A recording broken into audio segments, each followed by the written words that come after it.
नमस्ते सदावत्सले मातृभूमे। आज दो विषय, एक सुप्रीम कोर्ट में एक हाई कोर्ट में आया और दोनों में मतलब इसको कंफ्यूजिंग तरीके से देखा जाए या इनको दोनों को मिलाकर देखा जाए, ये एक बड़ा प्रश्न है इस समय कोर्ट के सामने। और मामला बंगाल को लेकर ही है। बंगाल में सिटीजनशिप को लेकर है और सिटीजनशिप के तमाम डॉक्यूमेंट लोग ढूंढ रहे हैं कि भाई उनके सिटीजनशिप का आधार क्या है।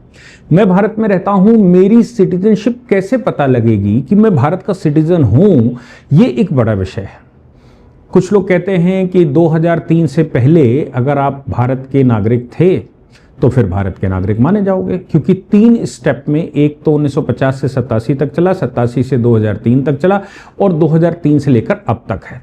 1950 से लेकर 1987 तक का जो कानून है वो ये कहता है कि भारत में अगर तुम पैदा हुए तो भारत के नागरिक हो। 87 में ये परिवर्तन किया गया कि दोनों में से कम एक का, मतलब पिता और मां में से कम एक का भारतीय नागरिक होना जरूरी है, तो बच्चा भारतीय नागरिक हो सकता है। 2003 में अटल बिहारी वाजपेयी सरकार जब बैठी तो वाजपेयी जी ने यह संशोधन कर दिया कि दोनों, मां और पिता दोनों ही भारतीय नागरिक होने चाहिए, तभी संतान भारतीय नागरिक है। 2003 से पहले किसी का वोटर लिस्ट में नाम था तो कंटिन्यू मान लिया गया एसआईआर में। 2003 के बाद जिनके नाम जोड़े गए उनसे प्रमाण मांग लिया गया कि मां और पिता का आप वोटर आईडी दिखा दीजिए, इससे पहले का वोटर लिस्ट में नाम दिखा दीजिए, उससे पहले का, तो हम मान जाएंगे। लेकिन अभी 2003 का विषय नहीं है, यह विषय नागरिक है कि नहीं है, ये है। सुप्रीम कोर्ट में जब विषय आया तो सुप्रीम कोर्ट में, मैंने आपको उस दिन भी बताया था कि सुप्रीम कोर्ट में कुछ लोग चले आए और उन्होंने कहा कि साहब हमारी नागरिकता, एसआईआर हमारा जो है वो उसमें क्वालिफाई नहीं हुए थे, शुभेंदु अधिकारी सरकार ने सब कुछ रोक दिया है। आज सुप्रीम कोर्ट ने उसमें कहा कि देखो आपकी नागरिकता कहीं नहीं चली गई, जब तक ट्रिब्यूनल डिसाइड नहीं करता तब तक के लिए हम स्टे करते हैं और मामले को हाई कोर्ट ले जाते हैं। हमने कहीं पर भी ऐसा आदेश नहीं है कि अगर आप एसआईआर क्वालिफाई नहीं कर पाए तो आप भारत के नागरिक नहीं हैं, क्योंकि एसआईआर करने वाले लोग कौन हैं? वो चुनाव आयोग के लोग हैं और ये पहले ही हम तय कर चुके हैं कि चुनाव आयोग नागरिकता तय नहीं करेगा। चुनाव आयोग केवल 2003 के बाद के जो नागरिक हैं जिन्होंने वोट बनाया है उनके विषय में पड़ताल करेगा कि उनके माता और पिता का नाम पुरानी वोटर लिस्ट में है कि नहीं है। अगर नहीं है तो फिर वो एसआईआर क्वालिफाई नहीं करते, अगर है तो फिर वो एसआईआर क्वालिफाई करते हैं।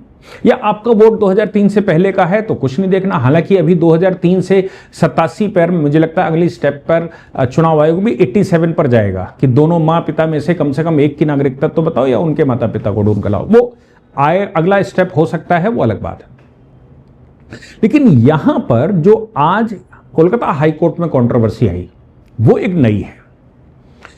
सुप्रीम कोर्ट ने जब कहा कि एसआईआर से नागरिकता तय नहीं होगी, परंतु नागरिकता के मामले में तो एसआईआर का सर्टिफिकेट मांग लिया पासपोर्ट अथॉरिटी ने। पासपोर्ट अथॉरिटी ने एक मुल्ला जी को कहा कि भाई आप भारत छोड़कर नहीं जा सकते, हम आपका पासपोर्ट नहीं बना सकते क्योंकि आप एसआईआर क्वालिफाई नहीं करें। वो हाईकोर्ट गए तो हाईकोर्ट ने भी कहा एसआईआर क्वालिफाई करके आइए, इसमें कोई शक नहीं है, भारत का कानून है, आप जल्दी से ट्रिब्यूनल में जाकर और वो अपील एक्सपीडिएट करवा लीजिए, वो जल्दी से आपका डिसाइड कर देंगे, तब आप जा सकते हैं भारत से बाहर। अभी क्या हुआ, कुछ दिन पहले जब शुभेंदु अधिकारी की सरकार बन गई, यानी कि भारतीय जनता पार्टी की सरकार वहां बन गई, तो एक नया अपडेट आया। नया अपडेट ये आया कि वहां लोगों ने अपनी नागरिकता ढूंढना शुरू किया और बड़ी संख्या में बांग्लादेश बॉर्डर क्रॉस करने लगे।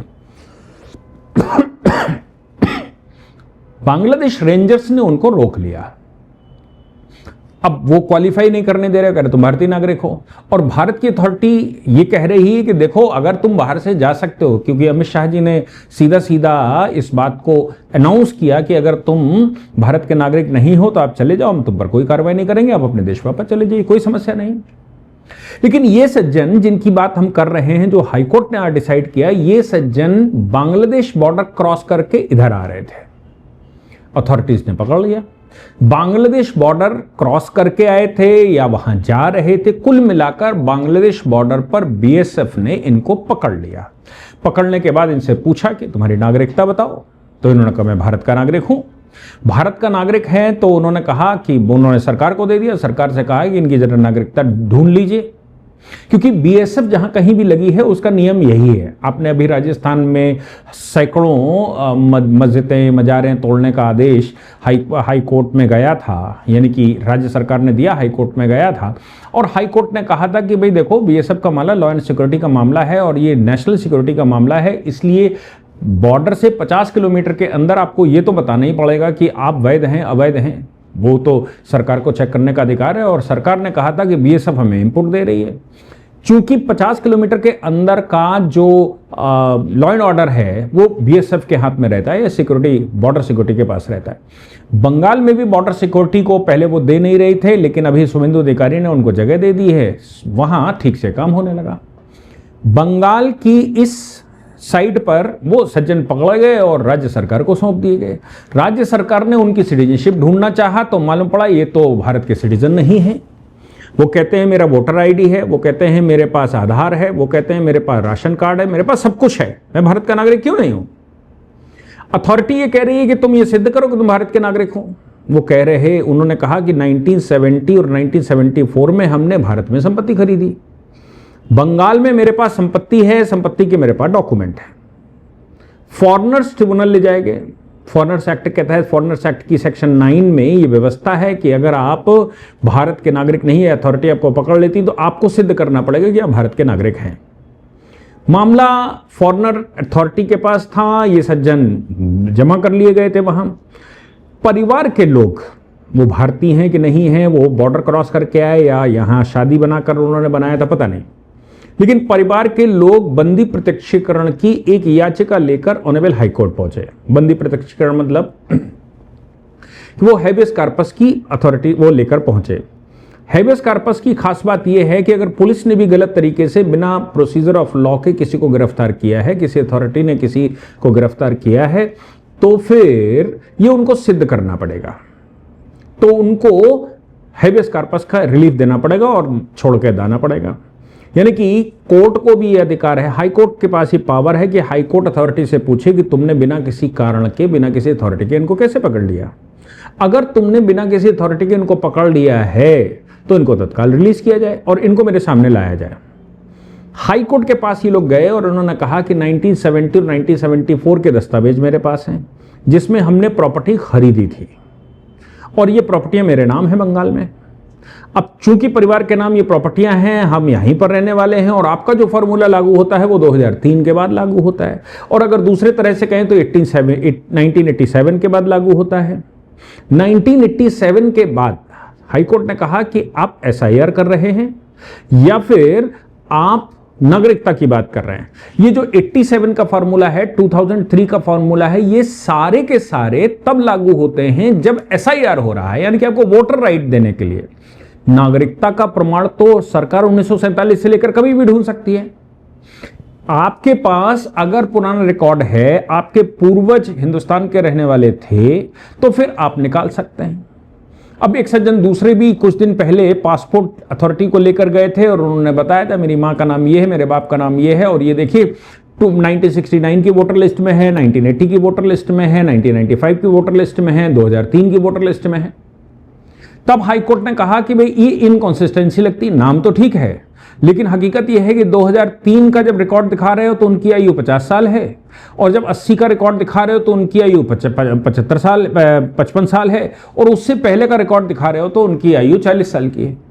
कौन सा रिकॉर्ड माना जाए? ये वही माँ बाप नहीं है जिनकी तुम बात कर रहे हो, क्योंकि 3 रिकॉर्ड तुमने पेश किए हैं, तीनों सीक्वेंस में नहीं लग रहे हैं, तीनों के डेटा अलग अलग हैं, यानी कि तुम कहीं से ढूंढ लाए और ढूंढ कर हमको दिखा रहे हो। पासपोर्ट के मामले में ऑनरेबल हाई कोर्ट ने कहा था कि नागरिकता के आधार पर पासपोर्ट बनेगा, पासपोर्ट के आधार पर नागरिकता तय नहीं होगी।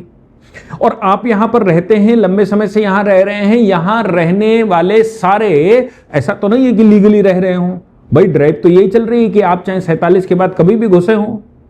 जब पार्टीशन हो गया देश का, उसकी पर्टिकुलर डेट फिक्स हो गई 1948 की, 1948 के बाद आप इसमें घुसे हैं, चाहे कैसे भी घुसे हैं, और अथॉरिटी के सामने प्रेजेंट नहीं हुए, आपने लीगल डॉक्यूमेंट यहां सबमिट नहीं किए हैं, यहां पर एक अथॉरिटी बैठी थी सिटीजनशिप की, उसके सामने आपने अपना केस प्रूफ नहीं किया, आप इलीगली बॉर्डर घुस आए थे और आपको लग रहा था कि हम यहां रह लेंगे, तो फिर ये स्वीकार्य नहीं है। आपको सिद्ध करना पड़ेगा कि आप भारत शासन अधिनियम 1935 के तहत नागरिक थे और 1948 में आप यहां से नहीं गए।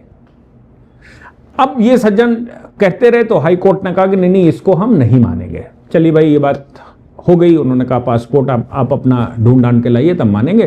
फॉरेनर्स एक्ट में मुकदमा चलेगा और फॉरेनर्स एक्ट का सेक्शन 9 ये साफ तौर पर कहता है कि अगर तुम्हारे ऊपर संशय खड़ा किया गया है कि तुम भारत के नागरिक नहीं हो, तो तुम्हें सिद्ध करना पड़ेगा कि भारत के नागरिक हो।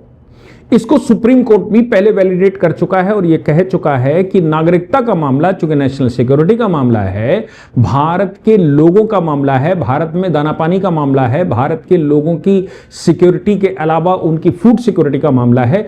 इसलिए अगर संशय खड़ा होता है तो आपसे सवाल जब किए जाएं तो आपको सिद्ध करना पड़ेगा। इसमें आपको टाइम दिया जा सकता है, बाकी कुछ नहीं दे सकते। खैर, आज हाईकोर्ट में जब ये मामला गया तो हाईकोर्ट ने इनसे कहा कि देखो भाई, आप जमीन की बात करते हैं, भारत में 70 में खरीदी, 75 में, 74 में खरीदी आपने, लेकिन भारत में जमीन तो विदेशी नागरिक भी खरीद सकता है और भारत में जमीन किसी और के माध्यम से भी खरीदी जा सकती है। भारत में जमीन बेनामी प्रॉपर्टी भी हो सकती है। तो भारत में जमीन, अब आधार कार्ड हम लगाने लगे हैं जमीन को लेकर, अब हम पहचान लगाने लगे हैं जमीन को लेकर, लेकिन हकीकत यह है कि जमीन को लेकर पहले तो कुछ नहीं होता था। आप जाइए रजिस्ट्रार के पास, एक आईडी लगाइए और कर लीजिए। अभी वो ऑनलाइन होने लगा, फिंगरप्रिंट होने लगे, सब होने लगा, लेकिन पहले तो कुछ नहीं। जब 70 और 75 में इन्होंने जमीन खरीदी होगी तब कुछ नहीं होता था। आप पैसे लाए हो, जमीन खरीदिए और रहिए। अब ये कहते हैं कि ये 1970 की हमारे पास जमीनें हैं, तब से हम यहां पर रह रहे हैं, इसलिए हम भारत के नागरिक हैं और फॉरेनर्स एक्ट के तहत गलत तरीके से मेरे खिलाफ मुकदमा चलाया जा रहा है। हाई कोर्ट ने कहा, देखिए आपके पास क्या जमीन के अलावा भी कोई डॉक्यूमेंट हैं? तो उन्होंने कहा भाई, जमीन के अलावा तो पुराना कोई डॉक्यूमेंट नहीं है। आज की तारीख में आधार है, वो नया है, पैन कार्ड है, नया है, राशन कार्ड है, नया है, ये कार्ड है, नया है, वो कार्ड है, नया है। ये सब कार्ड मेरे पास हैं, लेकिन ये सब नए हैं। 1974, 1970 से पहले का कोई भी डॉक्यूमेंट मेरे मां बाप और किसी का नहीं है। हालांकि राज्य सरकार ने ऑनरेबल हाई कोर्ट के सामने कहा कि श्रीमान जो जेल में बंद हैं वो पहले स्वीकार कर चुके हैं, वो कह चुके हैं कि मैं भारत का नागरिक नहीं, मैं बांग्लादेश का नागरिक हूं, मैं बांग्लादेशी हूं। 1970 के दशक में हम यहां पर आए थे। हाई कोर्ट में जब राज्य सरकार ने यह कहा तो सामने वाले को स्वाभाविक है कि पुलिस के सामने दिया गया कोई भी स्टेटमेंट स्वीकार्य नहीं होता, पुलिस तो मारपीट करके भी करवा रही होगी। इसलिए इस मामले में हमारी जमीन के कागज ही फाइनल माने जाए और आज का जो आधार, पैन, राशन कार्ड है उसको फाइनल माना जाए। ऑनरेबल हाई कोर्ट ने कहा, देखो पहली बात तो यह है कि जमीन किसी के पासपोर्ट या किसी की नागरिकता का आधार नहीं है। यानी कि ऑनरेबल हाई कोर्ट ने आज ये बात सिद्ध कर दी, मतलब ऑर्डर में लिखा कि नागरिकता जमीन की मोहताज या जमीन के आधार पर नागरिकता नहीं दी जा सकती, और वो भी जमीन 1970 में खरीदी हो। अगर आपके पास पुराना रिकॉर्ड नहीं है 1954 से 1950 से पहले का, और वो कंटिन्यूएशन की जमीन नहीं है, जैसे मैं हूं, मेरे पूर्वजों की हजारों साल की जमीन है, वो हजारों साल की जमीन है, उसके रिकॉर्ड हैं कि भाई 50 में मेरे दादा के नाम थी, उससे पहले 30 में मेरे उनके दादा के नाम थी, उससे पहले उनके दादा के नाम थी। तो मैं भारत का नागरिक हूं। जमीन, जिस जमीन पर मैं आज ओनर बना बैठा हूं, वो 47 से पहले की है। लेकिन 1970 में आपने जमीन खरीदी, उससे पहले की ना तो कोई जमीन है, ना कोई रिकॉर्ड है, ना कोई वोटर लिस्ट है, ना ही 1951 का आपके पास जो SIR हुआ था उसकी रिपोर्ट है। भारत में 1951 में एक एनआरसी हुई थी। वो इसलिए एनआरसी हुई थी कि जो लोग पाकिस्तान चले गए उसके बाद जो जमीनें यहां बची, जो यहां पर लोग बचे, उनको काउंट करना है। वो एनआरसी, उनको सिटीजन माना जाएगा। ये हुआ था। मैं बहुत बार कहता था कि ऐसा होना चाहिए था, लेकिन ये हुआ था।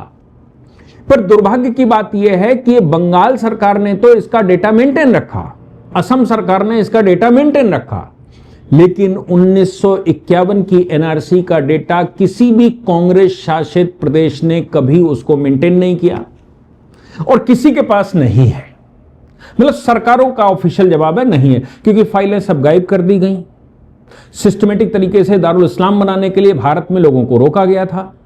और भारत के अंदर 100 पाकिस्तान बनाने की कसम खाई गई थी।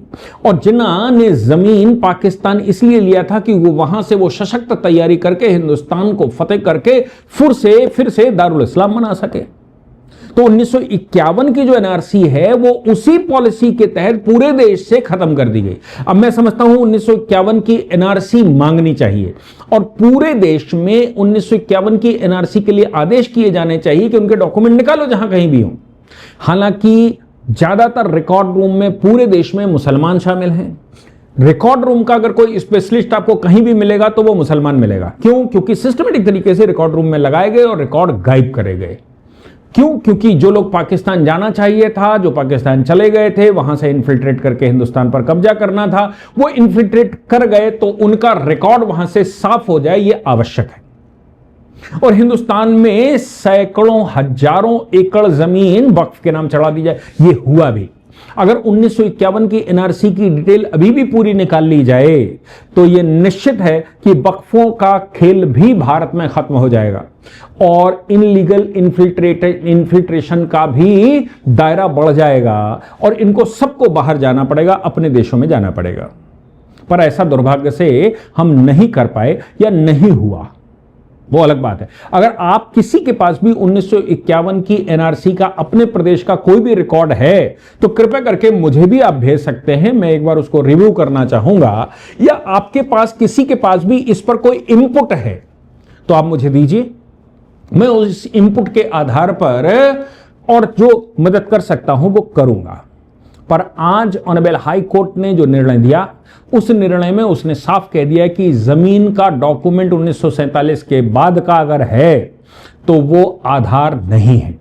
केवल जमीन होने से आप भारत के नागरिक सिद्ध नहीं हो जाओगे, ऑटोमेटिकली भारत के नागरिक हैं क्योंकि आपने 1950 के बाद जमीन खरीदी थी, इसलिए आप भारत के नागरिक नहीं हैं। आपने अगर 1950 के बाद भारत में जमीन खरीदी थी तो उस जमीन के आधार, उस जमीन का बैकग्राउंड भी आपको और अपने परिवार का पारिवारिक बैकग्राउंड भी भारत में बताना पड़ेगा, तभी आप भारत के नागरिक माने जाओगे। नहीं तो सेक्शन 9 फॉरेनर्स एक्ट में आपको सिद्ध करना पड़ेगा कि आप भारत के नागरिक हो।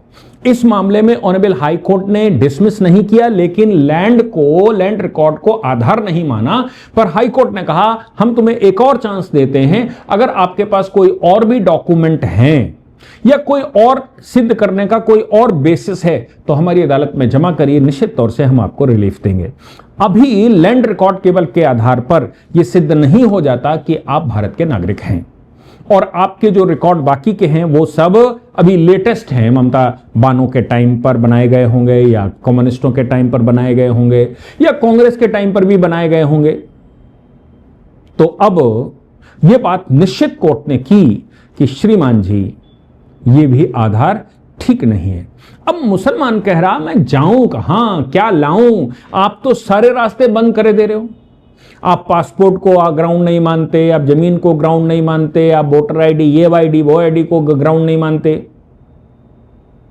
सरकार कह रही है या जो होम मिनिस्ट्री कह रही है वो कह रही है कॉन्टिन्यूएशन बिफोर 1947 हमें चाहिए और हम वो निकाल लेंगे। जय हिंद, जय भारत, वंदे मातरम।